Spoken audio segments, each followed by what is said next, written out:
시청자 여러분 안녕하십니까? 경제 인사이더들의 신박한 통찰과 함께하는 경제 인사이트 정철진입니다. 먼저 오늘 하루를 뜨겁게 달궜던 경제 뉴스 투데이 핫경제부터 살펴보겠습니다. 기획재정부는 15일 발간한 2024년 3월 최근 경제 동향에서 최근 한국 경제는 제조업 생산, 수출 중심의 경기 회복 흐름과 고용 호조세가 이어지고 있다면서 다만 민간 소비 둔화와 건설 투자 부진 등 경제 부문별로는 회복 속도에 차이가 있다라고 분석했습니다. 정부의 경기 진단은 지난 2월에 이어 회복 흐름을 이어가고 있다라면서 지난 1월까지 회복 조짐이라는 표현보다 한 발짝 더 나아간 모습입니다. 올해 우리나라 경제 성장률이 코로나19 이전 수준에 근접한 2%를 기록할 것이란 경제단체 전망이 나왔습니다. 한국경제연구원이 발간한 경제 동향과 전망 2024년 1분기 보고서에 따르면 올해 경제 성장률이 세계 경제 개선에 따른 수출 호조로 회복세를 보이겠지만 내수는 기준금리 인하가 시작되는 하반기 이후부터 반등할 것이라고 전망했습니다. 특히 민간 소비는 성장률이 1.6%에 그칠 것으로 전망됐습니다. 문화체육관광부가 산업부, 국토교통부와 함께 문화가 있는 산업단지 조성 특별 전담팀을 발족했습니다. 청년들이 살며 일하고 싶은 문화가 풍부한 산업단지를 조성하기 위해 부처 간의 벽을 허물고 원팀으로 힘을 합치게 되는데요. 산업부의 구조고도화 사업, 국토부의 노후산업단지 재생사업 등과 문체부의 문화예술 프로그램을 접목하는 방안을 논의하게 됩니다. 미국 정부가 삼성전자에 60억 달러 이상의 보조금을 지급할 것이란 블룸버그 통신이 밝혔습니다. 미국 정부가 삼성전자가 이미 발표한 텍사스 공장 건설 이외에도 추가로 미국 내 사업을 확장할 수 있도록 지원할 방침이라는 설명도 덧붙였습니다. 지금까지 투데이 핫 경제였습니다. 자, 여러분 요즘 주변을 보면은요 취직을 하지 않고 오직 아르바이트로만 이제 살아가는 그런 청년들을 젊은 청년들 많이 보셨을 겁니다. 특정한 직업을 갖지 않고 아르바이트로만 생계를 유지하는 사람들을 가리켜 나온 신조어가 있는데요. 바로 프리터족입니다. 일본에서 처음 생기기 시작한 이 프리터족, 최근 우리나라에서도 급증하고 있으면서 하나의 사회 문제, 사회 현상으로 자리 잡고 있다고 합니다. 자, 오늘 경제인사이트에서는 우리나라에서 프리터족이 갑자기 이렇게 빠르게 증가하고 있는 원인은 무엇이고 이렇게 프리터족이 늘어나게 되면 어떤 사회적 또는 경제적 문제가 발생할 수 있는지 그 해법은 무엇인지 지원 대책, 정책은 무엇인지 자세하게 짚어보도록 하겠습니다. 본격적인 오늘의 핫 이슈 이야기 나눠보기 전에 자세한 내용 먼저 화면으로 만나보시죠.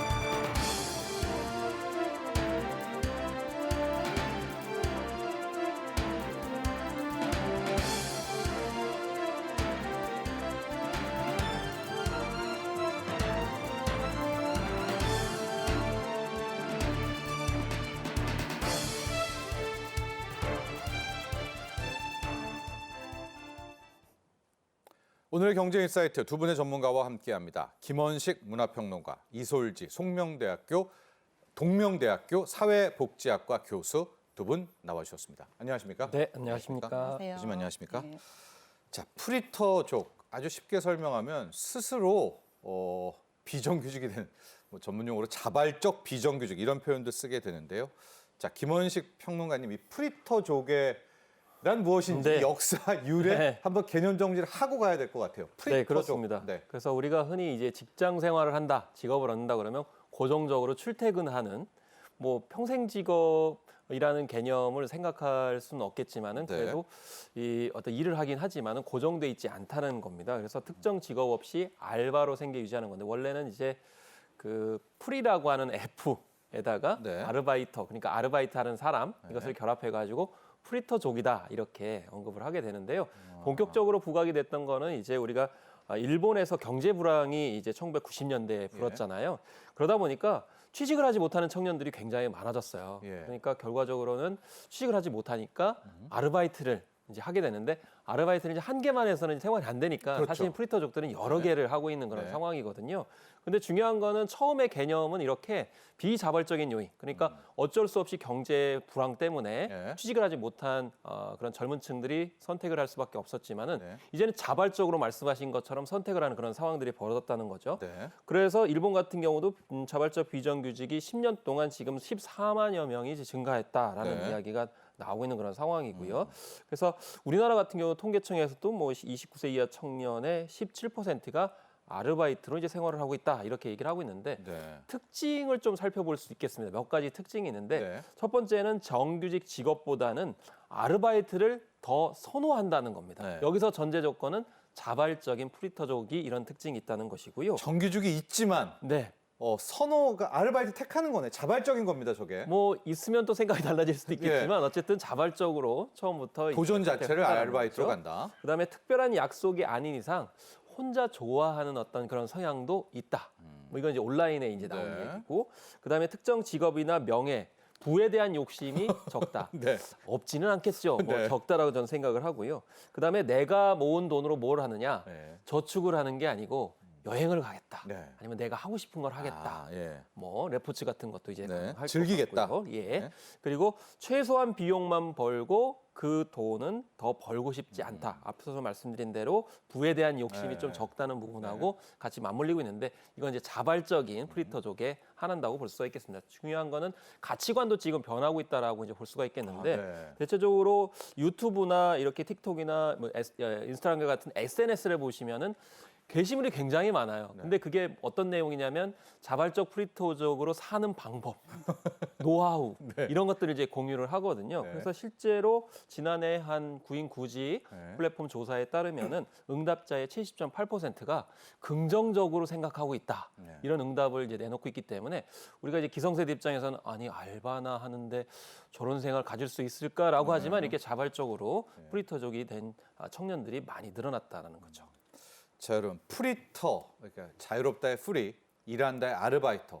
말 자체로 하면 뭐 자유로운 노동자 이렇게 볼 수가 있을 것 같고요. 그 시작은 우리 김 평론가께서도 이야기해 주셨지만 일본은 거의 잃어버린 30년. 요즘은 좋아졌지만 엄청난 불황 기간이 길어졌잖아요. 그래서 처음 시작은 이제 취업하려는 젊은 청년들이 직장을 못 구해서 이제 아르바이트로 연명을 하다가 이 프리터족이 생겼는데 이게 이제는 어쩔 수 없는 비자발적이 아니라 스스로 원해서 이런 아르바이트로만 살아가게 되는 하나의 트렌드를 넘어서 이 현상으로 자리를 잡은 그 이상으로 자리를 잡게 되었는데 자, 이솔지 교수님, 이게 문제는 우리나라도 프리터족이 지금 급증하고 있다라고 합니다. 어느 정도입니까, 현황이요? 비교적 최근에 그 통계청의 그 조사 자료에 따르면은 2018년부터 2022년까지 한 5년간 국내 파트타임 근로자분들, 예. 그러니까 주 30시간 미만으로 일하시는 그 근로자분들을 조사를 해보니까 네. 2018년에 12.2%에서 2022년에 16.4%로 네. 상당히 이제 증가하는 그런 추세를 보이고 있다라고 얘기를 하고 있고요. 예. 이제 이런 데이터가 사실은 2018년에서 2022년 사이 데이터이긴 하지만 어쨌든 데이터상으로 봤을 때 이런 아르바이트를 하려고 하는 근로자 수가 계속 늘어나고 있다라고 네, 하는 예. 거가 중요한 부분인 것 같고 네. 아마도 이후에 이제 우리가 조사를 아직 해본 건 아니지만 한다라고 한다면 아마도 이제 사회 현상이 그렇기 때문에 지금도 지속적으로 많이 늘어나고 있지 않을까 생각합니다. 네. 앞서 말했지만 비중도 중요하지만 추세가 지금 그 표를 다시 보면 2018년부터는 한 번도 꺾이지가 않았네요. 네. 그러니까 파트타임이 계속해서 아르바이트 노동자 비중이 점점점 커지고 있다라는 저 포인트를 짚어주셨고요.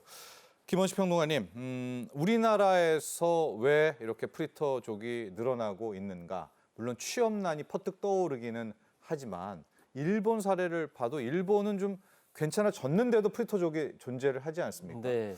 또 다른 좀 이유가 있나요? 아예 도전을 안 하는 취업에? 일단 이제 뭐 기성세대 입장에서 봤을 때는 아니 왜 젊은 사람들이 열심히 도전하고 네. 성취하고 이러지 않고 처음부터 이렇게 소극적으로 나오느냐라고 네. 이제 여길 수가 있는데 물론 그런 부분들은 개인적인 요인이 되겠죠.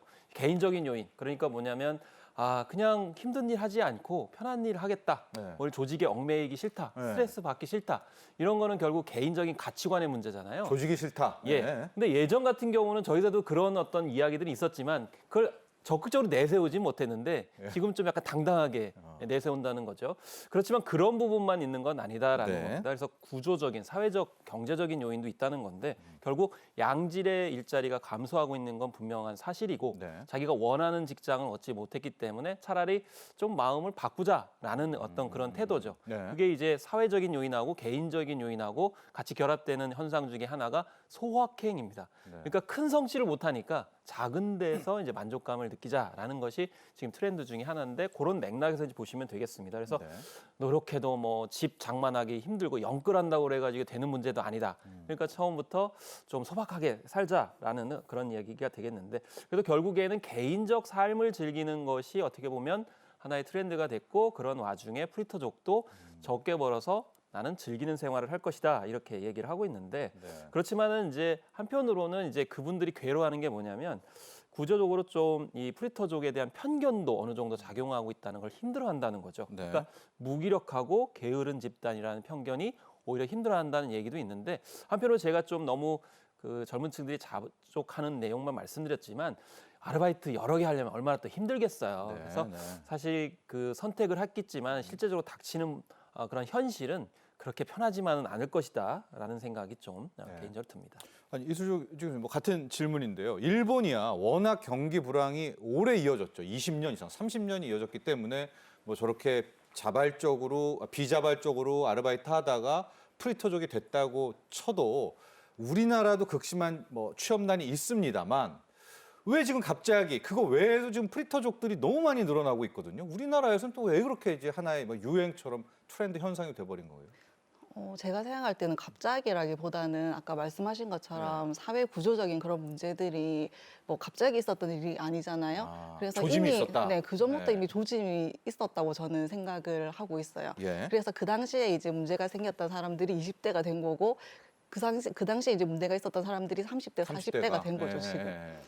네. 그래서 이제 그 친구들이 다 아르바이트로 남는 건가요? 그러니까 프리터족이 되기도 하고 또 조금 더 안 좋아지면은 니트족으로 가기도 하고 또 조금 안 좋아지면 이제 그다음 은둔이나 고립이나 그런 쪽으로 넘어갈 수 있다고 생각이 들어요. 네네. 이제 사회 구조적인 요인 때문에 개인이 받는 영향이 저는 좀 크다고 생각을 하거든요. 심리 정서적으로. 예. 이제 그런 부분들이 이제 정도의 어떤 여하에 따라서 어떤 분들은 프리토족을 선택하기도 하고요. 어떤 분들은 니트나 이런 쪽으로 선택하기도 한다라고 그렇게 생각을 하고 있습니다. 사회 구조 변화를 조금만 더 이야기해 준다면, 그러니까 뭐 취업난, 워낙 취업하기가 어렵기 때문에 정규직가 안 되니까 프리터족이 된 거야. 근데 이건 우리가 생각하는 이제 대표적인 이유지만 좀 더 디테일한 측면은 좀 많은 이유가 있을 것 같은데. 뭐 제일 얘기가 많이 되는 부분들이 결국에는 그 고용이 너무 안 되는 부분이 좀 이유가 있는 것 같고요. 예. 제가 느낄 때는 이미 청소년기부터 빠르게는 초등학교고요. 조금 초등학교, 중학교 때부터 이미 그 이제 우리 한국의 네.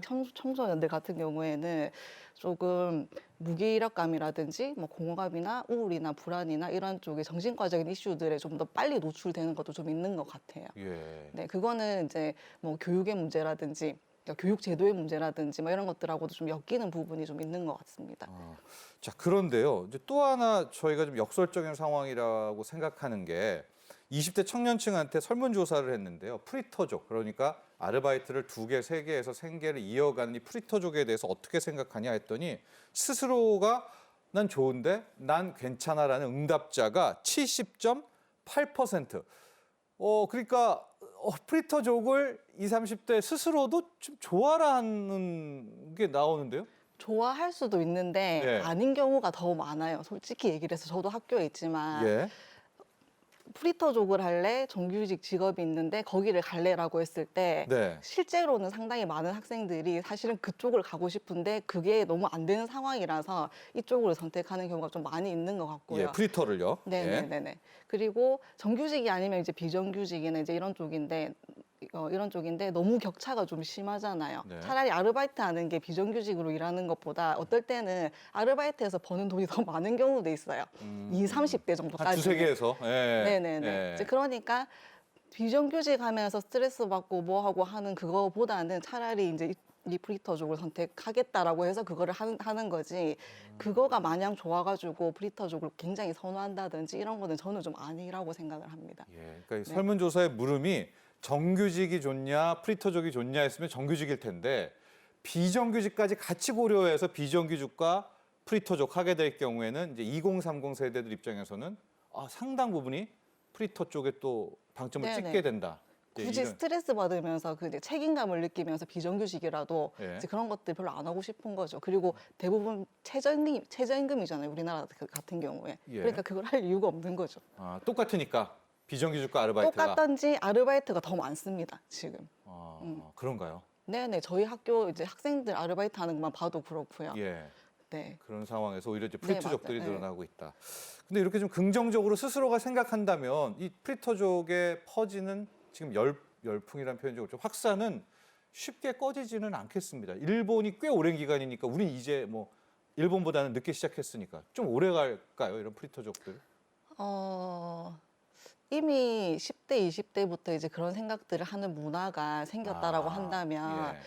지금부터라도 그 부분에 대해서 좀 심각성을 가지고 네. 청소년이나 청년 초기 그 사람들에 대한 어떤 대책을 생각을 안 하면 빨리 이제 그 뒤로 이제 진전이 될 것 같아요. 더 빨리. 그렇죠. 네네. 일본의 사례를 봐도 이제는 일본보다 네. 우리나라가 이게 빨리 가는 건 더 빨리 진행이 되는 것 같아요. 제가 느낄 때는. 네. 네. 그래서 아예 비정규직 혹은 정규직에 도전할 수 있는 친구들도 프리터를 택하는 이제 이런 현상까지 나오겠습니다. 좀 더 가면. 아마도 조금 더 심각해지면 그럴 수도 예. 있을 거라고 아예, 생각을 예, 해요. 그렇습니다.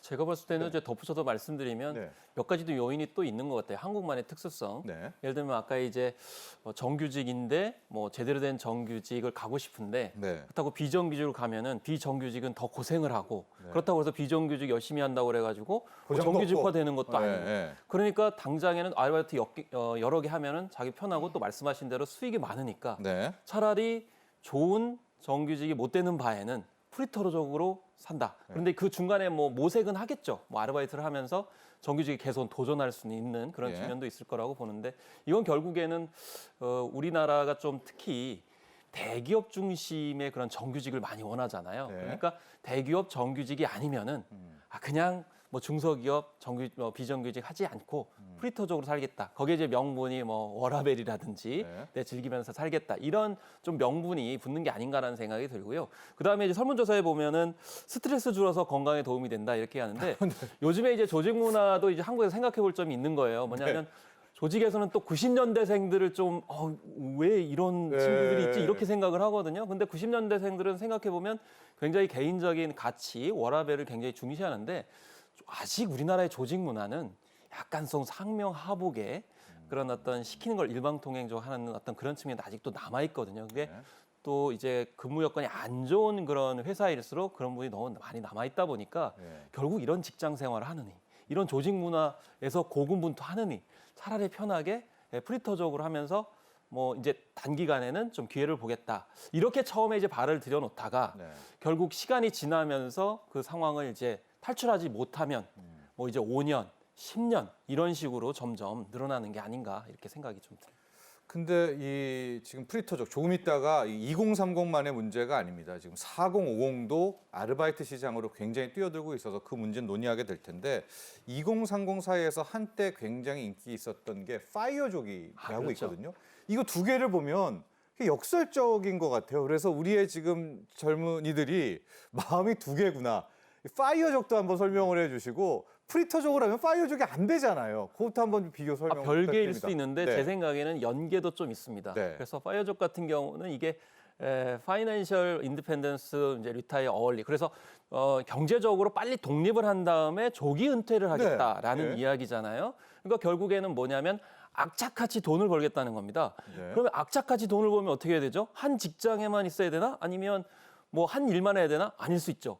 그래서 프리터족이라 하더라도 악착같이 내가 몸 힘 닿는 데까지 돈을 빨리 벌어가지고 그걸 뭐 벌어서 뭐 재테크를 또 할 수도 있고 어떻든지 간에 수단과 방법을 가리지 않아가지고 바짝 당겨서 내가 조기 은퇴해서 워라밸 하겠다. 워라밸도 아니죠. 이제 편하게 살겠다라는 네. 것이 바로 이제 파이어족이라고 볼 수 있는데 원래는 이게 2008년에 미국에서 네. 월가에서 갑자기 이제 명예퇴직당하고 막 쫓겨나게 되잖아요. 네. 그러니까 아 이게 많이 벌어가지고 빨리 이거 탈출할 걸. 그렇지 내가 괜히 못했네. 조직에 네. 충성했다. 그러니까 그 뒤부터 이제 젊은 금융인들이 바짝 걸어가지고 네. 빨리 퇴직하겠다라고 해가지고 이제 공격적으로 나섰는데 그게 이제 일반화되기 시작을 한 거죠. 그래서 일반 젊은 층한테도 내가 젊었을 때 바짝 벌어가지고 나는 은퇴한다. 이런 생각이 이제 많이 확산되면서 우리나라에도 유행을 하게 되는데 결과적으로는 프리토족하고 연계성도 있다. 그래서 악착하지 여러 개 해가지고 돈이 되는 거면 내가 다 해가지고 네. 빨리 떠나겠다 이런 생각도 겹치고 있지 않나 싶은데 그렇다고 해서 파이족이 되기 위해서 프리터족을 그렇게 열심히 하면 과연 현실이 녹록하냐? 네. 그렇지 않을 수 있다는 현실이 있는 거죠. 그러니까 교수님 저도 지금 알게 모르게 편견이 있는 것 같아요. 그러니까 프리터족을 하면 파이어, 그러니까 조기 은퇴, 빨리 돈 벌어서 은퇴를 못한다라는 생각이 있는데 우리 김현식 평론가 이야기는 프리터족과 파이어족이 또 연관성도 연관되는 있다. 오히려 있다는 바짝 번다는 측면에서 파이어족과 프리터족 우리 지금 2030 MZ 세대들의 뭐 양면성 혹은 같은 모습이거든요. 여기에 대해서는 또 어떻게 생각하십니까? 저는 개인적으로 사실은 그 프리터족 같은 경우에는 텐션이 오히려 너무 떨어져서 그런 선택을 한다라고 저는 그렇게 생각을 하고 있거든요. 예. 파이어족은 상대적으로 그렇지 않고 좀 건강하다고 그렇죠. 보고 상대적으로. 네, 네. 네, 저는 그렇게 생각을 하고 있습니다. 근데 말씀하신 것 중에 일부는 공감이 되는데 네. 일부 내용은 저는 조금 다르게 아, 생각이 예, 되는 예, 것 예, 같아요. 주세요. 아까 예, 말씀드린 것처럼 예. 프리터족은 파이어족하고 어쨌든 보여지는 현상 자체가 그 텐션이라고 하는 거가 좀 이렇게 차이가 너무 좀 많이 나는 부분이 좀 있는 것 같아요. 예. 그리고 그 파이어족들 같은 경우에는 이제 바짝 벌어야 되기 때문에 자기 일만 하고 있지는 않는 것 같아요. 뭐 네. 재테크를 한다든지 뭐 자기 개발을 위해서 유튜브 보면서 뭘 공부를 한다든지 막 이런 것들을 상당히 하는 그런 족들이 파이어족인 것 예, 같고 부동산 현장 막 임장 다니고 그리고 그럽니다. 일단은 예. 미래지향적인 어떤 그런 게 너무 강한 부분이 있는 것 같아요. 예. 근데 상대적으로 이 프리터족. 프리터족 예. 같은 경우에는 이제 제일 차이 나는 부분은 그 미래에 대한 그런 계획이라든지 이런 것들이 너무 떨어지는 거죠. 너무 없죠. 네네네네. 근데 지금 우리 교수님도 학생들을 보실 것 아니에요. 그럼 두 가지의 모습이 공존합니까? 즉 파이어족처럼 나는 빨리 벌 거야, 막 열심히 살 거야. 요즘 갓생 산다고 하죠. 막 시간 촘촘히 정하고 투자하고 막 이러는 방면에 또 한 친구들은 나는 그냥 프리터족으로 살래. 함께 지금 있는 둘 다 우리의 모습들인가요? 우리 MZ 세대들의? 학생들 상담해 네. 보면은 이제 그런 이게 양쪽의 그런 부분들의 어떤 특성들을 조금 선호하는 그런 경향성은 아예 안 보이는 것 같지는 않아요. 예. 근데 이제 저희 과 학생들 같은 경우에는 네, 네. 어쨌든 본인이 원해가지고 그 과를 선택하는 경우가 많이 있고요. 네. 저희 과 같은 경우, 네, 네. 사회복지학과 같은 경우에는 네. 아직은 이제 졸업을 했을 때 갈 수 있는 영역이 좀 확실한 그런 부분들이 있어서 미래에 대한 어떤 불안이나 이런 것들은 좀 떨어지거든요. 네. 네, 그래서 파이어족으로 확실히 드러난다든지 아니면 프리터족으로 해서 살아야 된다고 생각하는 그런 경우는 많지는 않은 것 같아요. 예. 그런데 그런데. 제가 이제 정신건강 전공을 하다 보니까 네네. 외부에서 상담 의뢰나 이런 것들을 좀 많이 받거든요. 네. 그러면 상담하러 오시는 분들 중에 상당 부분은 파이어족이나 니트족이나 그쪽에 해당되는 분들이 조금 더 많이 있는 것 같습니다. 아, 그래요? 실제 그 임상 현장에서는요. 네.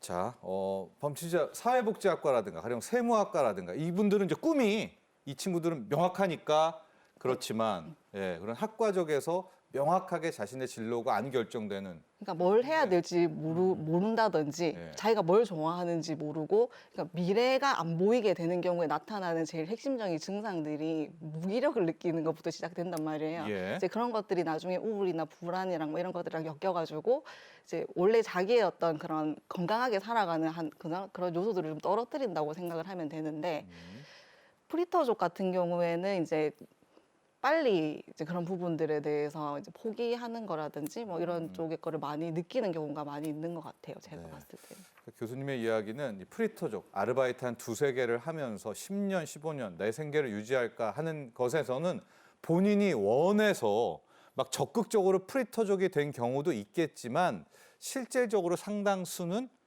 뭘 할지 몰라서라든가 이렇게 해서 프리터족으로 빠지는 경우가 제가 보는 브리터족은 아르바이트 두세 개, 네 개 해가지고 뭔가 이제 그런 것들을 추구하는 것도 좀 떨어지는 분들이 진짜 브리터족에 해당한다고 저는 생각을 해요. 그러니까 하루 벌어서 하루 먹는 거, 그 다음에 한 달, 두 달, 세 달, 그러니까 필요한 만큼 벌어서 그 돈 없어지면은 또 아르바이트를 한다든지 쉬다가 그런 네. 형태가 오히려 이제 프리터족이라고 하는 여기 현상에 더 가깝다라는 생각이 좀 들어요. 알겠습니다. 자, 이렇게 워라밸을 추구하면서 자유롭게 아르바이트를 한다. 그러다가 또 좀 쉰다. 돈이 떨어지면 다시 일을 한다. 뭐 이런 행태의 프리터족. 아마 보는 관점이 여러 가지 있을 것 같은데 이런 프리터족, 우리의 젊은 세대들이 모두 프리터족이 된다라고 하면 중장기적으로는 한국 사회의 이 사회적 문제뿐만이 아니라 경제적인 문제까지도 이어질 수 있다고 합니다. 과연 이 프리터족의 증가가 우리 사회에 어떤 영향을 미치게 되고 이 해법은 무엇인지 준비된 영상 보시고 난 후에 계속 이야기 나눠보겠습니다.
네, 이솔주 교수님, 이 프리터족이 어쨌든 일본에서 먼저 시작했고요. 일본이 우리보다 훨씬 더 역사가 깊다, 기간이 오래됐었는데 저희가 이 프리터족이 이렇게 많이 쌓이게 될 경우에 미치게 될 사회적 문제, 경제적 문제를 이야기하게 되는 시간입니다.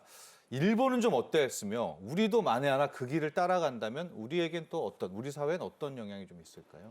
일단은 이제 생산성이 가장 높아야 되는 20, 30, 40대에 네. 그 일정한 직업을 가지지 않고 아르바이트를 해서 뭔가 먹고 살려고 하는 사람이 많다라고 하는 것 자체가 네. 이제 국가 경쟁력이나 이런 부분들을 떨어뜨리는 상당히 큰 요인이 되는 것 같고 네. 지금 드리는 얘기들은 뭐 일본하고 거의 유사한 모습이라고 저는 생각이 들고요. 네. 더 큰 문제는 이제 20, 30대는 그래도 자기가 신체적인 어떤 건강이 허락된다라고 한다면 그래도 살아가는데 그게 문제가 없을 수도 있는데 40대 이상 넘어가게 되면 이제 신체 활력이나 이런 것들도 여러 가지 떨어지는 부분이 있어서 아르바이트 하고 싶어도 못 하게 되는 상황들이 더 많이 발생될 수 있단 말이에요. 체력적으로. 그때 되면 빈곤해질 확률이 높은 거죠. 네. 네, 그랬을 때 이제 이 프리터족 문제가 되는 거는 지금은 좀 당장 어떤 문제가 안 드러날 수 있어도 나중에 뭐 중년기라든지 고령기로 넘어갔을 때 빈곤화가 될 수 있는 그런 경향성이 있다라고 하는 게 지금 제일 큰 문제 중에 하나가 아닐까 싶어요. 예. 왜냐하면 그 사람들이 이제 빈곤층이 많아진다라는 얘기는 국가가 그러면 어떤 도와줘야 되는 그러니까 사회적인 비용들이 상당히 이제 발생하게 되는 문제들이 향후에 발생한다는 얘기잖아요. 예. 이제 그런 측면에서 프리터족들 같은 경우에 일단은 미래에 대한 어떤 계획이나 대비를 잘 안 하는 경우가 많기 때문에 실제적으로 지금은 당장 문제가 없을 수도 있어도 중년기 빠르면 초기 고령기로 예. 넘어갔을 때 이제 빈곤 문제가 생겨날 확률이 높은 거죠. 그게 가장 큰 문제가 아닐까 싶습니다. 네. 첫 번째는 2030들이 어떤 정규직이라든가 어떤 전문직에서 뭘 더 깊게 해야 되는데 다 이제 아르바이트 쪽으로 빠지게 되면 한국 경제 자체의 수준이라고 표현해야 될까요? 이런 것들이 완전히 좀 떨어지게 되는 것 하나. 또 이렇게 프리터로만 살면 부의 축적이 없으니까 막상 나이가 들게 될 때 거의 빈곤의 문제로 완전히 빠지게 되는 이제 그런 경향이 있어서 이게 중장기적으로 한국 사회에 일본도 그랬고요. 큰 문제다. 또 이렇게 평가를 해 주셨는데 그런데요. 또 하나의 특징이 김원식 평론가님, 이 프리터족의 트렌드가 중장년층까지도 오고 있다. 그러니까 이 아르바이트 시장이 굉장히 여기가 타이트해지겠습니다. 이게 이런 거 치열해지면 안 되는데 이제 예. 중요한 건 원인이 이제 두 가지겠죠. 이제 하나는 아까 이제 교수님께서 말씀하신 것처럼 이제 처음에는 이제 20, 30대로 시작을 했는데 네. 뭐 특히 그러다가 이제 구직에 실패하거나 이제 제대로 이제 자리를 못 잡게 되면 계속 프리터족으로 이제 남게 되는 거죠. 예. 그러다 보면 이 친구들이 이제 결과적으로는 중장년에 들어서는 상황이 벌어지게 되는데 네. 이미 일본 같은 경우에는 굉장히 이제 문제가 심각한 거죠. 그래서 2000년대 초반과 2020년대를 비교를 해보면은 35세에서 54세를 이제 고령 프리터족이라고 이제 규정을 하는데 네. 이게 2배 정도 늘어난 그런 상황입니다. 그래서 2000년대 초반에는 한 50만 명이었는데 지금 이제 한 100만 명 정도로 육박을 한다고 하니까 아마 일본은 2030도 프리터였잖아요. 네, 그러니까 그러니까요. 4050이 돼도 아르바이트밖에 할 수 그렇죠. 없어서. 네. 그래서 우리가 이제 프리터족 하면 중간에 뭐 명예퇴직을 하거나 네. 뭐 그만 일을 두게 돼서 아르바이트 시장에 나온 거로만 생각할 수 물론 그런 부분도 있겠습니다만은 네. 우리 사회가 이제 미래의 경각심을 가져야 될 부분이 젊은 세대들이 계속 프리터족으로 남게 된다. 예. 그러면 이런 경우에는 여러 가지 문제가 있는데 그 중에 하나는 결혼도 아마 안 했을 가능성이 높고 또 자녀가 없을 출산. 가능성이 높고 네. 그렇기 때문에 저출산에 또 영향을 이제 미치는 그런 상황들이 벌어지거든요. 예. 그렇기 때문에 우리 사회가 이 프리터족을 미연에 방지해야 되는 거는 이렇게 고령화되는 프리터족이 많이 증가하게 되면 또 생각하지 못한 네. 문제가 생기고 당연히 이제 복지 비용도 상승을 하게 된 문제가 엄청나게 네. 상승하겠네요. 발생을 할 수 네. 있기 때문에 지금 이제 프리터족에 네. 우리가 이제 고민을 해야 되는데 우리나라 아직도 이제 그런 쪽에서는 아직 주목을 하지 못하고 있는 것 같습니다. 그렇습니다. 이렇게 다 2030, 4050들이 프리터가 되면 정말 쌓아놓은 부의 축적은 없습니다. 그럼 은퇴 설계 이런 노후 준비가 아예 없겠죠. 그럼 모든 것들을 정부가 또 책임을 져야 되고 그 다음 세대한테 넘겨야 되는데 이게 현실적으로는 굉장히 우리 같이 또 저출산의 사회에서는 더욱 힘들어질 것이다. 시간이 갈수록 이런 분석도 함께 해주셨고요. 다른 나라 OECD 자체 어때요? 일본, 우리나라뿐만이 아니라 이렇게 좀 뭐 타임 근로자, 그러니까 시간제 근로자들이 다른 나라도 비슷할 것 같다는 생각이 좀 들거든요. 유독 우리나라, 한국만 이런가요? 아니면 전 세계적으로 좀 비교해 보면 어떤가요? OECD 국가들 중에는 또 비교적 상위권에 들어가 있지 않나라고 저는 그렇게 알고 있는데요. 네네. 그러니까 이제 고용 정책 자체가 그러니까 이 비자발적인 시간제 근로를 좀 할 수밖에 없는 그런 구조가 우리가 또 조금 더 심한 게 아닐까라는 예. 그런 생각이 듭니다. 뭐 예. 이를테면은 비정규직을 상당히 활성화시키고 있는 그런 부분들도 좀 있고요. 또 파견 근무라고 하는 그런 개념들도 많이 활성화돼 있기도 하고 네. 또 파트타임 노동직 이거를 확대시키는 뭐 이런 것들도 뭐 제도적으로 어쩔 수 없이 뭐 그럴 수도 있을 수도 있겠습니다만은 네네네. 어쨌든 그런 것들이 좀 활성화돼 있는 부분들이 있는 것 같습니다. 근데 문제는 결국에는 비정규직이든 파트타임이든 뭐든 이런 것들은 이제 저임금 근로자를 상당히 많이 만들어내는 부분들을 또 그런 문제들로 네네네. 나올 수 있잖아요. 네. 그래서 문제가 이제 별로 안 좋아질 것 같아요. 예. 네, 악순환이라 해야 된다요? 악순환? 예. 네, 네. 네, 그래서 우리의 근로자 추이도 한번 볼까요? 비자발적 시간제 근로자 추이 같은 경우. 저희 숫자들도 좀 아까 나와 있죠. 예. 네, 말씀드렸듯이 이제 점점 이렇게 늘어나고 있는 네. 그런 대체적으로 늘어나고 있는 그런 추세에 있는 것 같습니다. 네. 아마도 더 많이 늘어나지 않았을까라는 생각이 이제 든다라는 거죠. 예. 자, 지금 보면은 네, 2012년과 2022년까지 함께 보면 역시 일자리 부족 뭐 이런 얘기도 나오고 있고요. 또 당장의 생활비 등 급한 수입 뭐 이런 것들의 응답들이 함께 나오고 있는데요. 자, 김원희 평론가님, 이 프리터족의 문제가 또 하나의 사회적 문제로 커지는 것이 뭐 일본에서 유래가 됐으니까 히키코모리라고 하죠. 네, 고립 그렇죠. 청년, 은둔 청년. 이게 갑자기 또 늘어나고 있는 게 또 맞물리는 것 같습니다. 네. 이거라고 우리가 지금 원인과 분석을 할 수는 없지만. 그래서 이제 전국의 고립운동 청년이 뭐 전체 청년 인구의 5%에 해당하는 한 54만 명 정도 된다라는 이제 통계 자료도 있는데요. 네. 그래서 사실 이게 젊을 때는 자기가 원하는 직장을 못 가기 때문에 예를 들면 뭐 1년이나 2년이나 뭐 구직하는 경우를 생각할 수가 있잖아요. 네. 그러다 보니까 좀 그것이 잘 드러나지가 않죠. 그런데 은둔 청년들이 좀 늘어나게 되면은 놀라게 되는데 그 이유를 이제 심리적으로 조사를 해보니까 고립 은둔 이유가 취업 등 직업 구직의 어려움이 24%로 가장 많이 차지를 했고요. 예. 그다음에 대인 관계가 23.5%로 그 다음 순위를 차지했습니다. 예.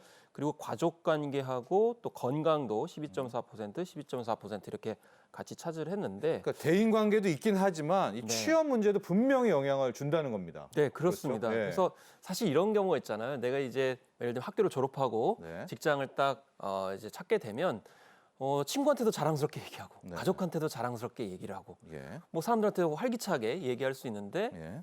그렇지 못할 경우에는 좀 자신감이 없어지는 상황도 있고요. 특히 한국적인 문화, 특히 일본도 그렇습니다만은 예를 들면 이런 겁니다. 좋은 직장이나 그럴듯한 직장에 취직할수록 좀 활기차지는 경우가 있고 심지어는 가족이나 친구들 자랑하는 경우가 많이 생겨요. 네. 뭐 심지어 플랜카드를 지역에서는 뭐 거는 경우도 있는데 예.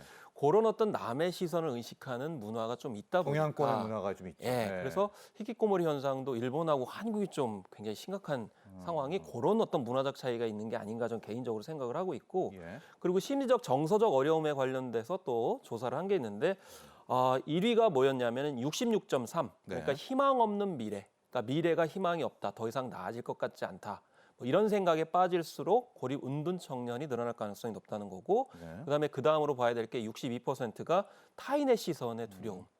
그러니까 내가 사회적 위치 네. 혹은 어떤 직장이나 네. 이런 소속이 없다는 것에 대한 두려움 이런 것들이 이 작용을 하는 것이고 그다음에 59%가 절망이었고요. 그다음에 네. 대인관계 두려움, 외로움, 지인 대면 어려움. 음. 그래서 어떻게 보면은 이게 여러 가지인 것 같지만 결과적으로는 사회에 나왔을 때 자기 자리를 못 잡는 것이 결국 여러 가지로 악순환을 일으키는 게 아닌가라는 생각이 들고요. 그 네. 다음으로 이제 이러다 보면은 좀 극단적인 선택을 생각할 수가 있잖아요. 근데 여기서 이제 주목을 해야 될 게 뭐냐면 예를 들면 1년에서 3년 미만까지는 그래도 자살 생각, 시도 네. 이런 것이 24%대에 머뭅니다. 그런데 3년으로 넘어가게 되면요. 예. 27%로 뛰기 시작합니다. 그래서 10년 이상이 되면은 41%까지 예. 올라가거든요. 네. 그렇기 때문에 이런 부분은 장기적으로 고립과 은둔 생활이 계속될수록 파국적인 결말이 나올 수 있다라는 점이고 특히 네. 1년에서 3년 사이 이 부분에 좀 집중적으로 뭔가 조치가 취해져야 되는 그런 상황을 볼 수가 우리 있겠습니다. 보건복지부에서 저 고립 청년에 대한 대책은 좀 내놨었지 않습니까? 그래서 이제 예. 청년에 관련돼 가지고 이제 새롭게 정책을 내놓겠다라고 해서 예. 고립 정도에 따라서 맞춤형으로 서비스를 제공하겠다라는 맞아요. 겁니다. 네. 네. 그래서 일단 초기 상담을 해야 되는 게 있을 수가 있겠고요. 예. 그래서 초기 상담이라는 게 결국에는 자기 존재감을 이제 정확하게 파악할 수 있도록 하는 것이고, 그 다음에 그런 어떤 자신감 위에다가 일상 회복을 할 수 있는 것, 네. 일상 회복은 또 가족과 대인 관계를 포함할 수 있는 거고, 여기에 또 아까 말씀 이제 취직 이런 말씀을 드렸습니다만은 일을 통해 가지고 뭔가 자기 존재감을 찾고 대인 관계, 가족 관계까지 회복할 수 있는 점을 해야 되는데 중요한 거는 이제 사전에 그런 것들을 이제 이렇게 발굴하는 거잖아요. 네. 그래서 학령기나 구직기나 직장 초기에 고립 유발 요인을 예방하는 것이 필요하다. 그래서 맞아요. 예. 학교 내에서 맞춤식으로 좀 학교 기관 때부터 좀 여기 학교에 이제 교수님께서 계시지만 아마 네. 굉장히 중요한 역할을 하실 거라고 보고요. 그 다음에 취업하는 과정 그리고 문화적으로도 문화 케어 프로그램을 통해서 사회적 관계를 어떻게 향상시킬 것인가.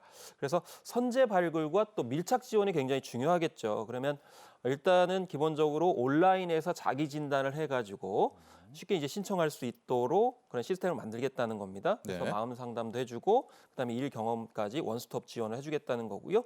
그다음에 청소년과 취업 실패 청년한테 집중적으로 적극 예방을 해주는 프로그램도 정부에서 운영을 해주겠다는 건데 네. 어쨌든 제일 중요한 거는 밀착 전담 지원 체계를 얼마나 갖추고 있느냐가 굉장히 중요할 것 같습니다. 네. 그리고 맞춤 예방으로 이 구직 담년 청년이라든지 취업 청년들한테 밀착 지원을 해줘야 되고 또 이렇게 네, 학교 부정응이나 알겠습니다. 학교 밖 청소년 같은 경우도 집중 지원해주는 그런 노력들이 일단 필요한데 어쨌든 정부에서는 지역 시범 사업으로 청년 미래센터를 설치한다고 하니까 네.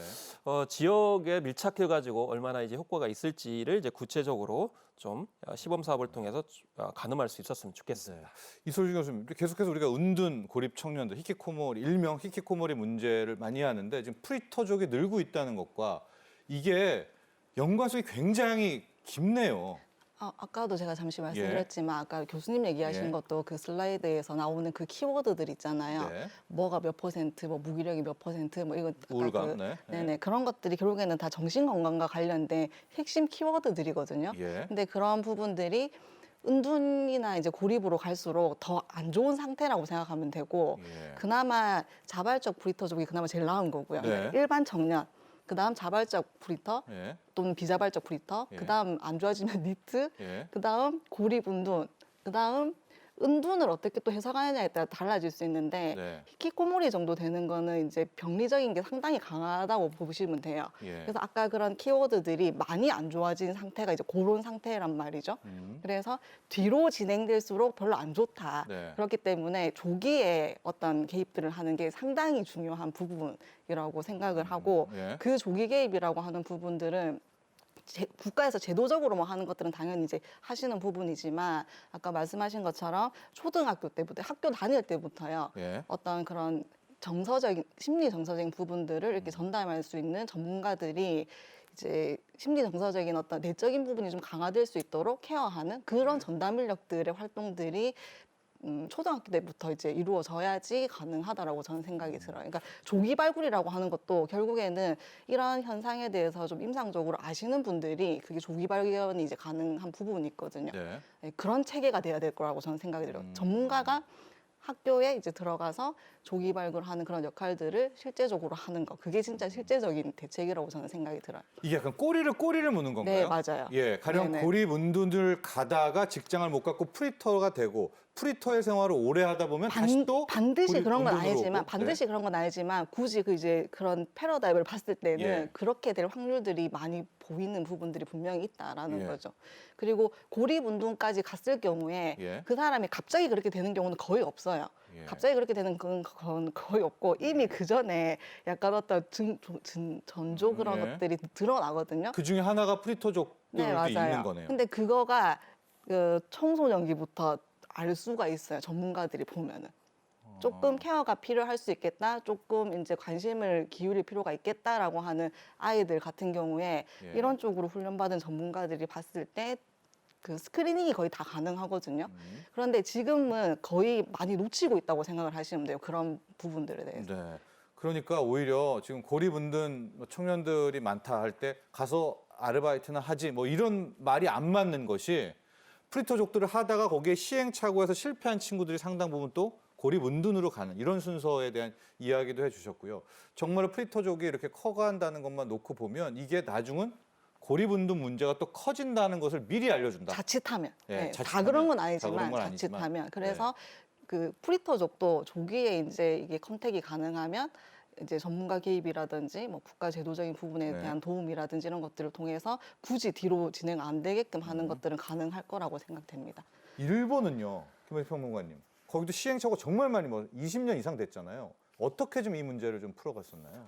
네, 일단은 사실 이게 자연적인 요건도 있고 이제 제도적인 요건도 있는데요. 네. 일단 일본 같은 경우는 이제 저출산이 있다 보니까 결과적으로 청년 숫자가 이제 줄어들고 있는 그런 상황이었죠. 네. 그러다 보니까 이제 사실 아베 정부에서 그걸 적극적으로 했었습니다만 이제 청년들을 이제 구직 활동을 하도록 적극적으로 도와줬고 그러다 보니까 이 정규직의 TO가 좀 늘어난 측면이 있었어요. 크로스가 되는 그런 네. 측면들이. 근데 그 단계에 더불어 가지고 지역 커뮤니티를 중심으로 해가지고 이제 맞춤형 그런 컨설팅 네. 그런 사업들을 굉장히 많이 이제 했었다는 겁니다. 그래서 특히 이제 뭐 청년기 때만이 한 게 아니고 고등학교 때부터 맞춤식으로 생애 주기로 일자리를 찾아오는 노력들을 이제 했다라는 겁니다. 그래서 직업 개발 더 빨리 해주는 거네요. 빨리 더 해주는 거죠. 네. 우리는 이제 구직 연령을 좀 생각을 많이 하잖아요. 네, 몇 세 대학 이상부터 졸업, 하고 뭐 네. 이렇게 생각하는데 그렇지만 그 전부터 어. 심지어는 청소년기에 뭐 파트타임으로 이제 취직을 하게 한다든지 이런 식으로 예. 좀 일찍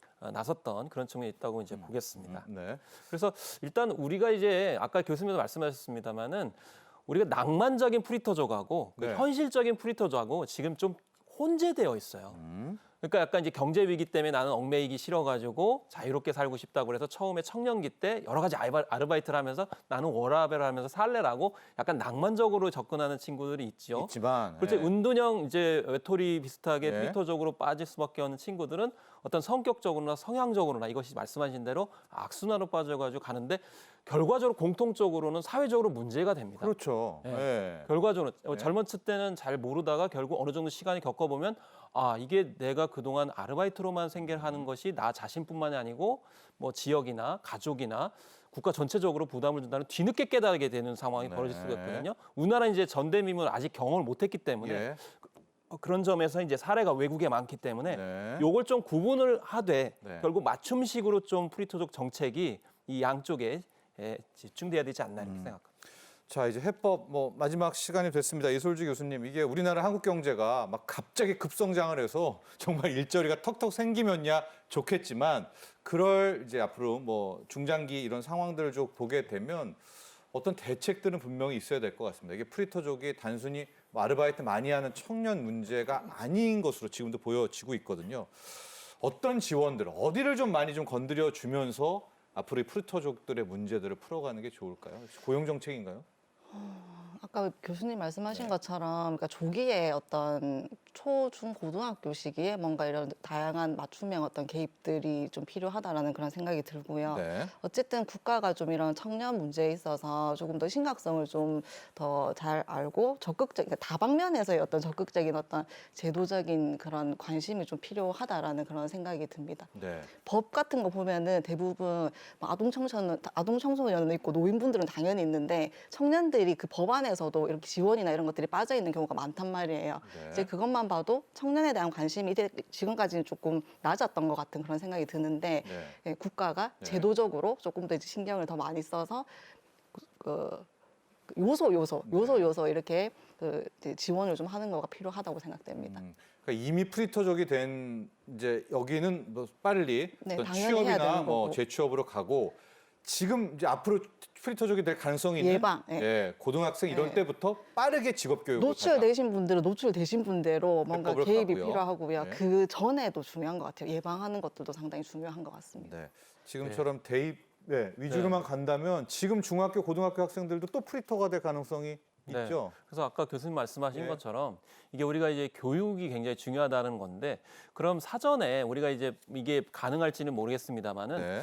프리터족 성향이 있는 친구들을 사전에 좀 진단하는 것이 필요할 것 같아요. 우리는 사실 우리 진로 지도가 거의 없잖아요. 예, 그렇기 대학이죠, 때문에 우린 다. 네, 결국 그렇기 때문에 결국 진로 지도, 진로 교육 문제하고 프리터족하고는 굉장히 밀접하다. 그래서 예. 그걸 제때 하면은 일본과 같은 그런 부작용은 좀 줄일 수 있지 않겠는가 이런 점을 생각을 하겠고요. 그 다음에 중요한 건 저는 지역에서 좀 주안점을 둬야 될 게 아까 이 청년미래센터도 말씀하셨지만 예. 거기 또래 문화가 있어요. 그래서 네. 이걸 자조 모임 같은 거를 이야기하는데 결국 그런 자조 모임을 통해 가지고 경험을 공유하는 것도 굉장히 중요하거든요. 그러니까 예. 전문가가 현장에 가거나 이렇게 코칭을 하거나 멘토링하고 이끄는 것도 중요하지만 그 또래들끼리 어떤 경험이라든지 어떤 예. 진단 어떤 사례들을 공유하는 것도 좀 측면 지원을 해줘야 된다 이렇게 생각을 합니다. 네.